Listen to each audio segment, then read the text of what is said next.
Assalamualaikum warahmatullahi wabarakatuh. Perkenalkan, nama saya Irgelisa Andriani, NPM 216910562. Saya dari kelas 2D dengan dosen pengampu Pak Ricis Catra. Di sini saya akan memenuhi tugas yang diberikan Pak Ricis untuk menjelaskan materi. Materi yang saya akan jelaskan tentang P3K, pertolongan pertama pada kecelakaan.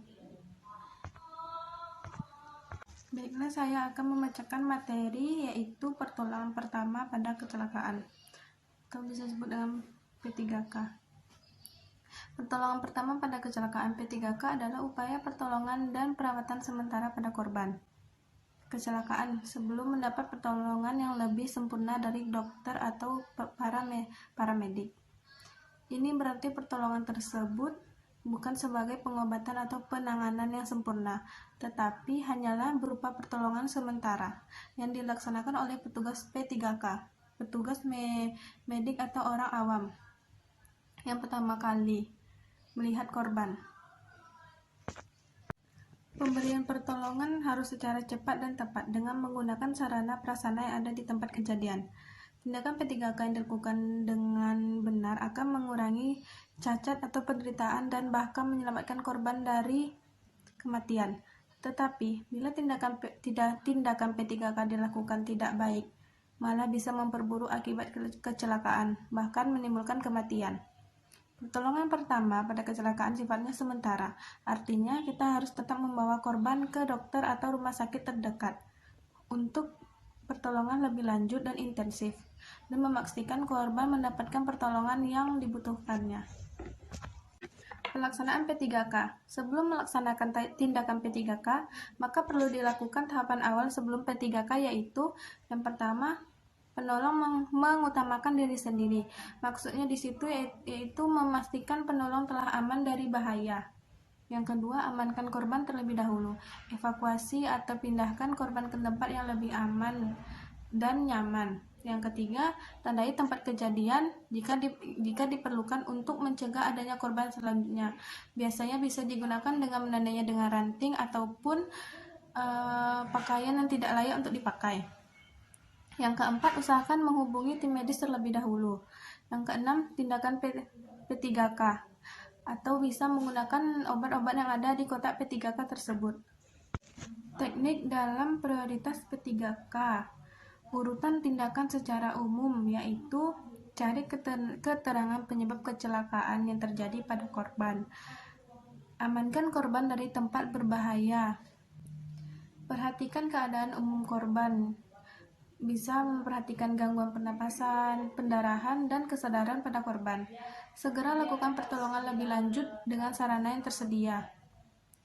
Apabila korban sadar, langsung beritahu dan kenalkan. Selain itu, ada juga yang dinamakan prinsip life saving. Artinya, kita melakukan tindakan untuk menyelamatkan jiwa korban. Gawat darurat terlebih dahulu, baru kemudian setelah stabil, disusul tindakan untuk mengatasi masalah kesehatan yang lain. Gawat darurat adalah suatu kondisi di mana korban dalam keadaan terancam jiwanya, dan apabila tidak ditolong pada saat itu juga, jiwanya tidak bisa terselamatkan. Dalam P3K terdapat juga pembalutan. Maksud dari pembalutan ini adalah membalut luka yang telah terjadi pada kondisi tubuh korban.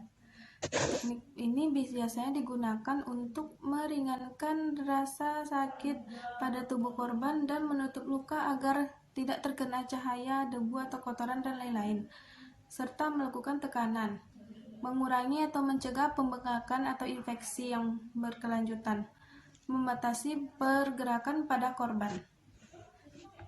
Macam-macam pembalutan yang digunakan untuk menangani pasien kecelakaan gawat darurat P3K yaitu pembalutan segitiga. Pembalutan segitiga dibuat dari kain putih yang tidak berkapur mori atau kelihatan tipis, lemas dan kuat. Bisa dibuat sendiri dengan cara memotong lurus dari salah satu sudut suatu kain bujur sangkar yang panjang masing-masing sisinya 90 cm sehingga diperoleh 2 buah pembalut segitiga. Yang kedua, pembalut plester digunakan untuk merekatkan kain kasa. Yang ketiga yaitu pembalut pita gulung. Yang keempat adalah pembalut cepat. Pembalut ini siap pakai, terdiri dari lapisan kaca steril dan pembalut gulung. Indikasi pembalutan yaitu menghentikan pendarahan, melindungi bakteri atau kuman pada luka, mengurangkan rasa nyeri. Bentuk dan anggota tubuh yang dibalut biasanya yaitu bundar pada kepala, bulat panjang tapi lonjong, artinya kecil ke ujung, besar ke pangkal, pada lengan bawah dan betis. Bulat panjang hampir sama ujung dengan pangkalnya pada leher, badan, lengan atas, jari tangan. Tidak karuan bentuknya pada persendian tersebut. Pembidaian. Bidai adalah alat yang dipakai untuk mempertahankan kedudukan fiksasi tulang yang patah. Tujuannya menghindari gerakan yang berlebihan pada tulang yang patah. Syarat pemasangan bidai. Yang pertama, bidai harus melebihi 2 persendian yang patah. Yang kedua, bidai harus terbuat dari bahan yang kuat, kaku, dan pipi. Yang ketiga, bidai dibungkus agar empuk. Yang keempat, ikatan tidak boleh terlalu kencang karena merusak jaringan tubuh, tapi jangan kelonggaran. Alat-alat bidai yaitu 1.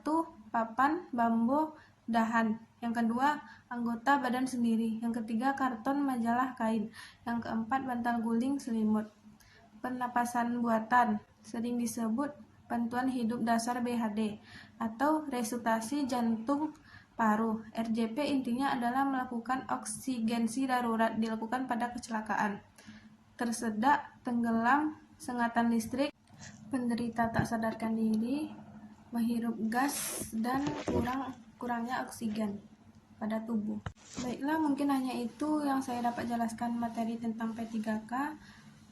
Kalau ada kekurangan mohon dimaafkan. Saya sudahi dengan Assalamualaikum warahmatullahi wabarakatuh.